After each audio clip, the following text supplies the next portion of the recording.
15 minute बाद वो दीक्षा के घर पर थे सभी।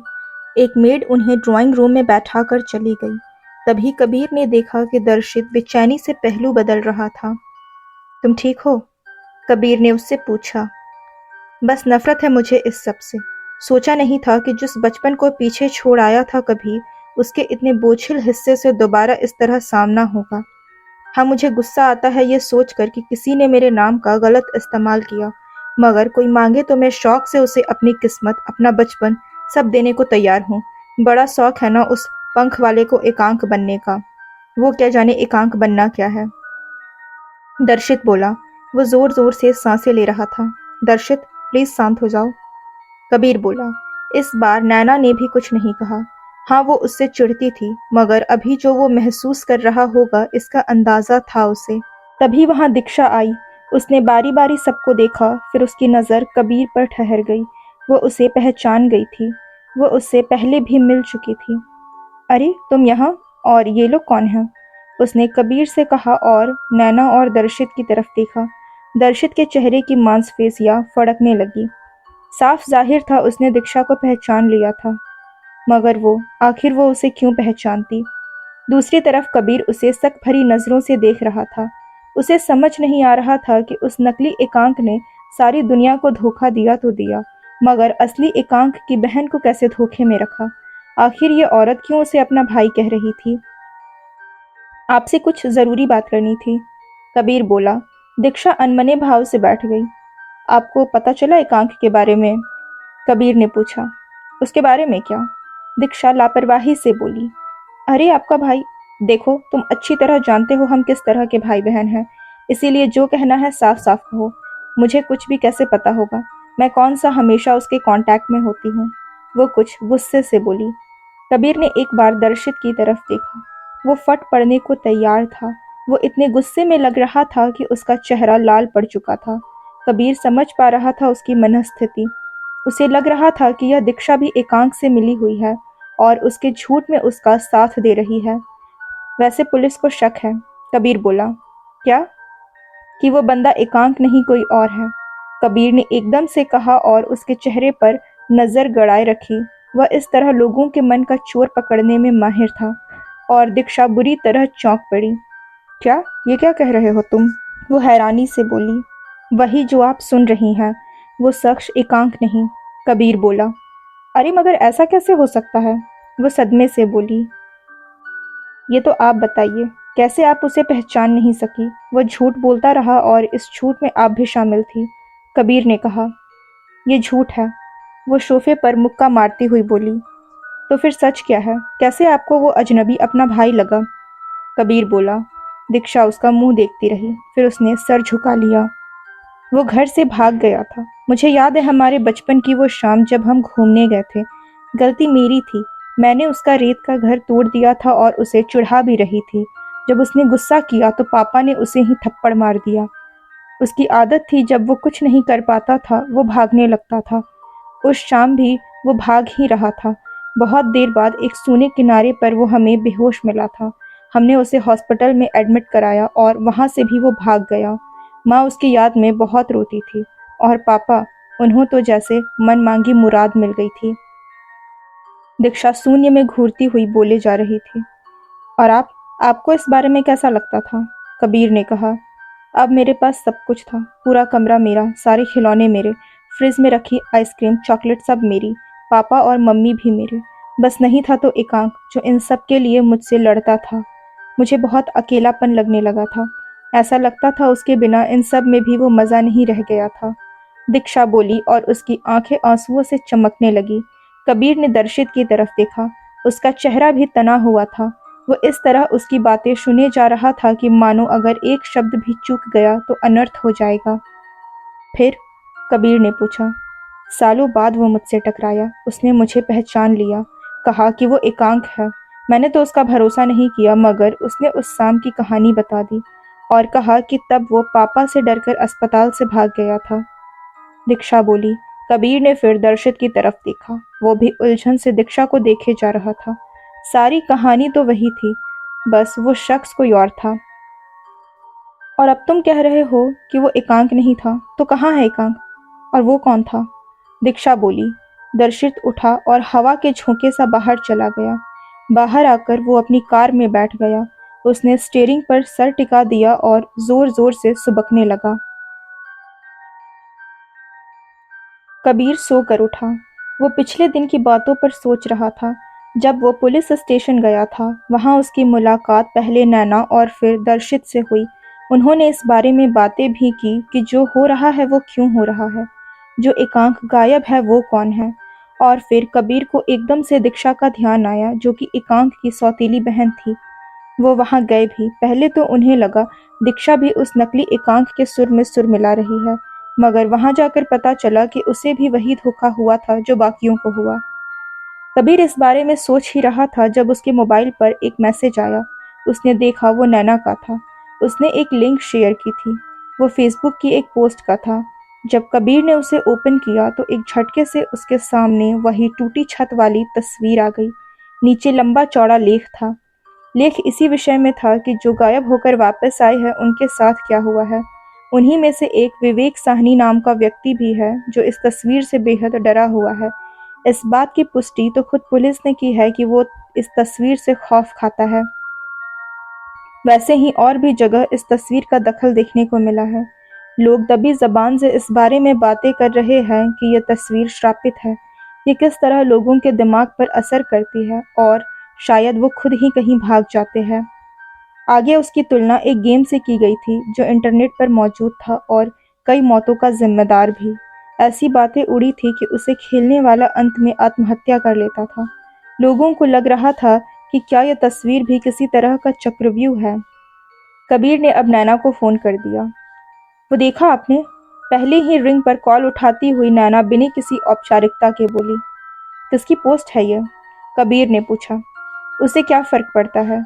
ऐसी पोस्ट उन अनाथ बच्चों की तरह होती है जिन्हें उनकी माँ पैदा करके चौराहे पर छोड़ देती है। फिर जिसका मन करता है वही इन्हें गोद में उठाकर और ले ले ले कितना प्यारा बच्चा है करने लगता है। फिर छोड़ देता है तो कोई और उठा लेता है। नैना खींचती हुई बोली। नैना, कबीर ने उसे टोका। अरे मतलब कोई भी बिना जाने समझे इन्हें बस अपनी वॉल पर शेयर करता रहता है, सोचता तक नहीं कि इन सब से क्या होगा। आपको पता है धीरे धीरे ये पेंटिंग ट्रेंड करने लगेगी। हाँ वो तो है। और फिर लोगों का क्या होगा? उन्हें तो ज़रूरत ही नहीं होगी इस पेंटिंग को सामने देखने की। ये तो एक एक मोबाइल पर मौजूद होगी ना। बस इससे कोई ज़रा सा ऑब्सेस्ड हुआ नहीं कि गया। अंकुश के साथ भी तो यही हुआ था ना। नैना दुख से बोली। अब क्या किया जा सकता है? ये सोशल मीडिया का ज़माना है जो वरदान भी है और अभिशाप भी। कबीर बोला। कि हम सच में कुछ नहीं कर सकते, इस बारे में लोगों को अवेयर तो कर ही सकते हैं। नैना जोर देती हुई बोली। और लोग मान जाएंगे। पता चला उन्हें उस पेंटिंग के बारे में कुछ भी नहीं पता, वो तक इसके लपेटे में आ गए। कबीर बोला। अरे हाँ ये भी तो है। आपको पता है कुछ दिनों पहले ऐसा कुछ स्टोरीज की वजह से हो रहा था। तब भी लोग पागल हो रहे थे। मतलब मैंने सुना है, ऐसा पढ़ा तो नहीं। नैना बोली। कबीर को अचानक लगा जैसे वो किसी खाई के किनारे आ खड़ा हुआ हो। उसे यह सुनकर अच्छा नहीं लगा। नैना को नहीं मालूम था कि कबीर कितना मशहूर लेखक था और वह उन गिनती के लोगों में था जो उन कहानियों का सच जानते थे। फ्रेंड्स, इसके बाद मैं उसी कहानी को लेकर आऊंगी। आगे पढ़ते हैं। ठीक है, मैं कुछ करता हूँ, बोलकर कबीर ने फ़ोन रख दिया। उसने फिर दर्शित को फ़ोन किया। आज अखबार के पहले पन्ने पर भी उस पेंटिंग का जिक्र था। अच्छी बात यह थी कि उसकी कोई तस्वीर नहीं थी, लेकिन कितनी देर लगती है। हो सकता है कल को वो तस्वीर भी अखबार का हिस्सा बनी हर घर की चाय की मेज तक पहुंच ही जाए। दर्शित अखबार को देख रहा था जब उसका मोबाइल बजा। उसने देखा फोन कबीर का था। 1 घंटे बाद वो दोनों इंस्पेक्टर बहल के सामने थे। आप दोनों को क्या लगता है शहर की पुलिस निकम्मी है? सारा ज्ञान बस आप दोनों के ही पास है। बहल चिढ़कर बोला। अब सारे शहर के बारे में तो हम दावा नहीं कर सकते, आपकी तो गारंटी है। दर्शित बोला। हैं? क्या कहा? बहल एक पेन से कान खुजाता हुआ बोला। मतलब बाकियों की बात और है इंस्पेक्टर साहब, पर आप तो ऐसे नहीं, हमें तो सारी उम्मीद आपसे ही है। बाकियों का क्या ही कहा जाए। कबीर बात संभालता हुआ बोला। बहल उसे देखता रहा। मुझे यकीन है अगर आपको इस मामले में फ्री हैंड मिला होता ना तो बात ही कुछ और होती। शायद आपने केस ही निपटा दिया होता अब तक। कबीर फिर बोला। बहल मूर्खों की तरह पलके झपकाने लगा। जाहिर है उसकी इतनी तारीफ पहले किसी ने नहीं की थी। कबीर कुछ बोलता इसके पहले उसका कोई फोन आ गया और बहल फोन सुनने लगा। दर्शित ने कबीर की तरफ देखा। इतना झूठ बोल कैसे लेते हो, वो भी एक्स्ट्रा चीज के साथ? वो फुसफुसाते हुए थोड़े गुस्से से बोला। अब यार, गधे को बाप बनाना है तो चारा तो डालना पड़ेगा ना, हमारे पास कोई और तरीका भी नहीं। कबीर बोला, लेकिन मुझे अब भी यकीन नहीं कि ये सब उस पेंटिंग के वजह से है। मुझे यकीन है कारण कुछ और है। मुझे भी यकीन है मैं शाहरुख खान हूँ। क्या? हम इस मामले में कुछ कर रहे हैं तो हर संभावनाओं को साथ लेकर चलना होगा। बात बस मेरे या तुम्हारे यकीन की नहीं, और इतनी अजीब बात पर यकीन सिवाय इस कबूतर के कोई और तो करने से रहा। तो अगर मानते हो कि ये कबूतर है तो हम यहाँ क्या कर रहे हैं? क्योंकि ये कबूतर एक पुलिस वाला भी है। अरे भाई, क्या खुसुर फुसुर हो रही, आपस में ही बात करनी है तो निकलो यहाँ से, और भी काम है मेरे पल्ले। बहल फोन रखता हुआ उन दोनों से बोला। हाँ, कुर्सी पर टांग फैलाकर क्रिकेट भी तो देखना होता है, आसान थोड़े ना है पुलिस की नौकरी। दर्शित बड़बड़ाया। क्या कहा जी? बहल बोला। कुछ नहीं सर, आप तो मेरी बात सुनो। देखो, हम बिना लॉजिक के कुछ नहीं कहते। सबसे पहले साहनी साहब गए, उनको उस पेंटिंग से प्यार हो गया था। ओबेरॉय साहब गए, उनके फार्म हाउस पर भी वही पेंटिंग है। मतलब आप जिधर भी लोगों को गायब होते देखो, हर जगह वही पेंटिंग। तो कोई तो गठबंधन है इस पेंटिंग का इस सारे फसाद से। अब ऐसी बात सब आसानी से सुनते ही नहीं, हजम करना तो दूर की बात है। अब आपके जैसा अधिकारी था तो हमने हिम्मत कर ली, कोई और होता तो हम भी नहीं आते इधर। कौन जाने हमारी बात सुनने की जगह वो हमें पागल खाने भिजवा देता। कबीर बोला। बहल सोचने लगा। हाँ, कभी कभी वो संजीदा भी हो जाया करता था, कुछ काम की बातें भी कर लिया करता था। वो वही पेंटिंग ना जिसमें एक रोतली अपनी मुंडी छुपा के रो रही, भंगार के बीच बैठी है।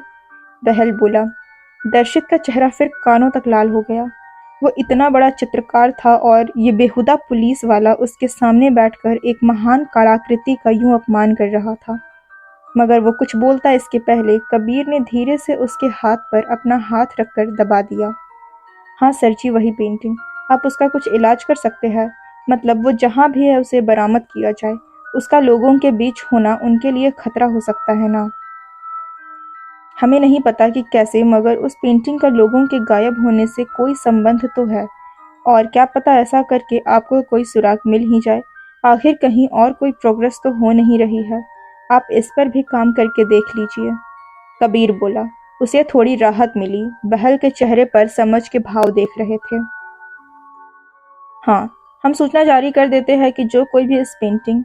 बहल बोल ही रहा था जब दर्शित ने झट से कबीर की तरफ देखा। अरे नहीं सर, सूचना जारी कर दी ना, तब तो सब उस पेंटिंग की कॉपी बना बना कर अपने घरों में ले आएंगे। हमारी भीड़ पब्लिक हर चीज को उल्टा ही सोचती है ना। मुझे तो लगता है ये चुपचाप करने वाला काम है। क्या कहते हैं? कबीर ने कहा।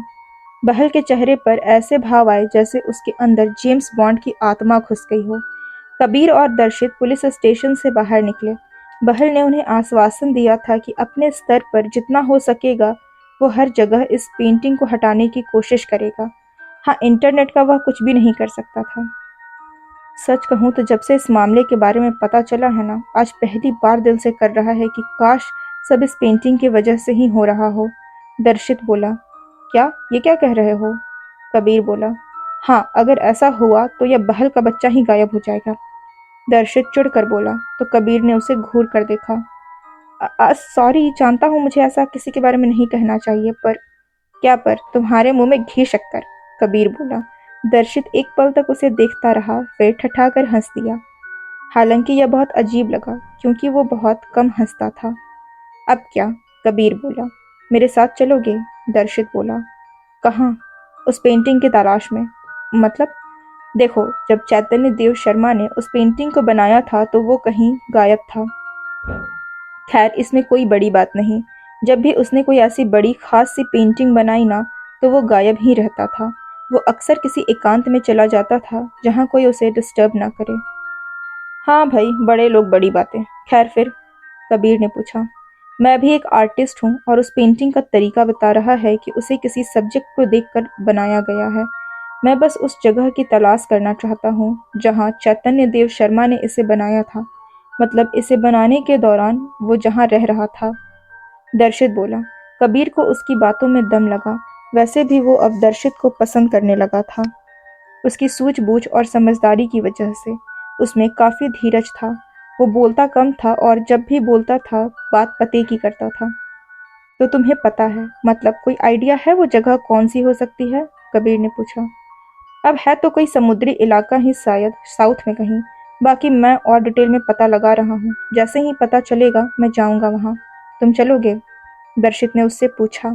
नेकी और पूछ-पूछ। सच कहूँ तो मैं खुद इस लाइन पर काम करने जा रहा था। बस मेरे लिए इतना आसान नहीं उठकर कहीं भी चल देना। चलो ठीक है, एक से भले दो।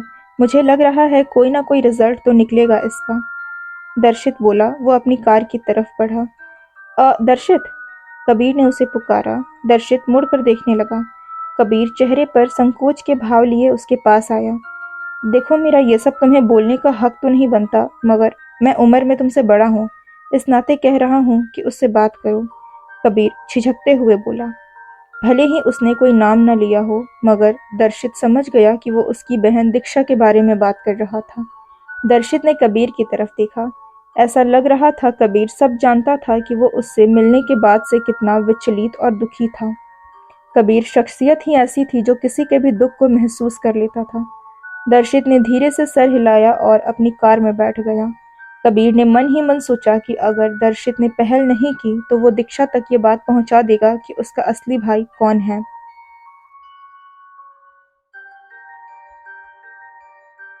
बहल ने एक ब्यूटी पार्लर, 2 लॉज और एक घर से वो पेंटिंग बरामद की। हालांकि इस दौरान तनाव भी उत्पन्न हुआ। लोग सवाल करने लगे कि क्या वाकई में ये पेंटिंग श्रापित है। इससे जुड़ी अफवाहें सच है। कुछ ने तो बहल का मजाक भी बनाया कि वो पगला गया है और कुछ तो कर नहीं पा रहा है तो अब पेंटिंग के पीछे पड़ गया है। 3 दिन बीत गए। बहल आज एक ऐसे ही दूसरे केस में सारा दिन व्यस्त रहा। इस वजह से उसका मूड भी खराब था। चिढ़ होती थी उसे जब उसे फील्ड वर्क संभालना पड़ता था। इसलिए फिलहाल तो वो अपनी कुर्सी पर बैठा था कि अगले जन्म में ही उठेगा। रात काफी हो चुकी थी। बहल और उसके 2 स्टाफ बैठे पत्ते खेल रहे थे। जरा तस्वीर से तो निकलकर सामने आ मेरी महबूबा। बहल बेध्यानी में अपने पत्ते को देखता हुआ गुनगुना रहा था। शायद अब उसके दिमाग का एक कोना भी उस तस्वीर में उलझ गया था। तभी एक हवलदार बोला। ये खुशबू सी कैसी आ रही? हाँ यार, बड़ी प्यारी है। दूसरा भी बोला। अरे कौन सी खुशबू? बहल बोलता हुआ एकदम से रुक गया। वो हर तरफ देखने लगा। वाकई थाने में एक अजीब सी गंध भर रही थी और उसके दोनों हवलदार भी सशंकित हो उठे, क्योंकि नजर तो कोई आ नहीं रहा था। वो सोच ही रहे थे जब तीनों ने सुना वो गीत, वो विलक्षण अलौकिक सा गीत, सायरन का गीत, और उन सबको महसूस होने लगा कि कुछ बहुत ही अलग, बहुत ही अनोखा घटने जा रहा था उनके साथ। हो गया कबाड़ा। बहल हर तरफ देखता हुआ दहशत से बोला। उसके हाथ से पत्ते छूट गए थे। रात काफी हो चुकी थी। वो वैसे तो ज्यादा पार्टी वगैरह करने वाला शख्स नहीं था, मगर कभी कभी क्लब जाया करता था। कुछ गिनती के दोस्त थे उसके, जिनके साथ थोड़ी बहुत गपशप और 1-2 पैग लेने के बाद वो अच्छा महसूस करता था। ये करके दर्शित अब घर वापस लौट रहा था। वो इसी बारे में सोच रहा था जो उसे आगे करना था। हालांकि उसके कुछ दोस्त और शुभचिंतक कह रहे थे कि वो वापस लौट जाए। कुछ नहीं रखा इन सब में। लोग अब भी गायब हो ही रहे हैं। मगर वो कैसे इन सबको जाने दे? लोगों के लिए उसका भाई जीत ओबेरॉय कितना भी बुरा क्यों ना हो, मगर उसके लिए तो वो उसका भाई ही था। उसे परवाह थी उसकी। वो तो ये नहीं भूल सकता था ना कि जब वो अनाथों की तरह भटक रहा था, तब मन मारकर ही सही जीत ओबेरॉय ने ही उसे आसरा दिया था। बाद में एक नाम, एक पहचान और एक ऐसी जिंदगी भी दी जो उसकी कल्पना से भी परे थी। तो वो बस अपने छोटे भाई होने का फर्ज निभा रहा था।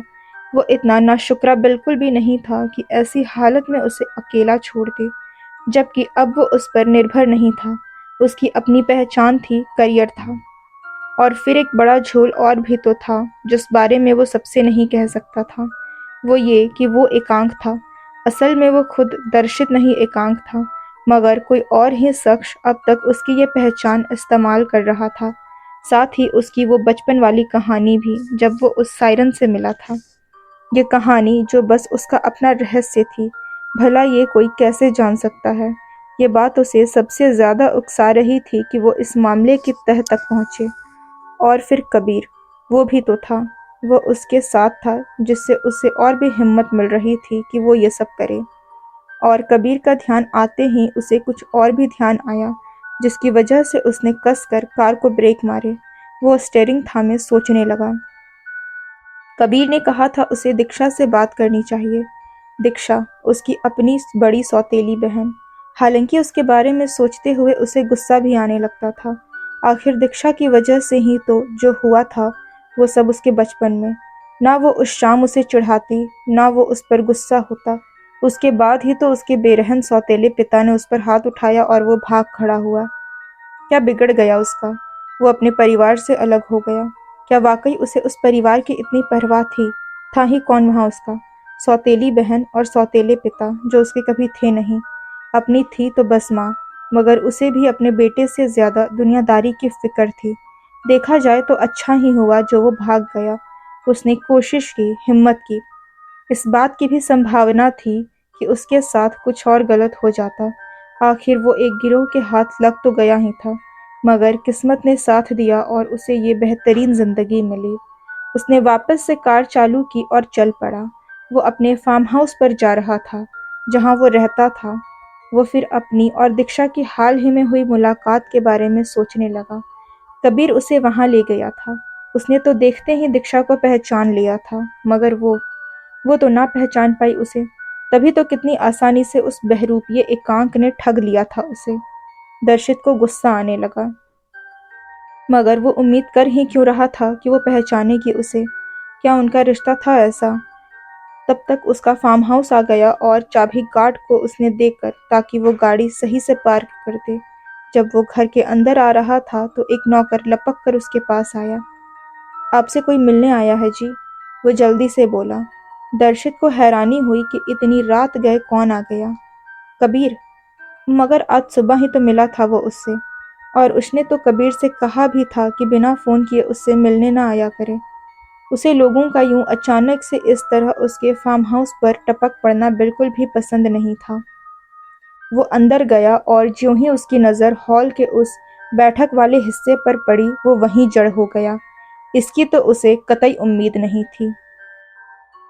अगले भाग में हम इस राज से पर्दा उठाएंगे। तब तक के लिए बने रहिए। अगर कहानी पसंद आई तो वीडियो को लाइक करें, अपने दोस्तों के साथ शेयर करें और चैनल को ज़रूर सब्सक्राइब करें, क्योंकि नोटिफिकेशन में ही अगला पार्ट पॉपअप होगा और आप इस रहस्यमयी कहानी के तार सुलझा पाएंगे।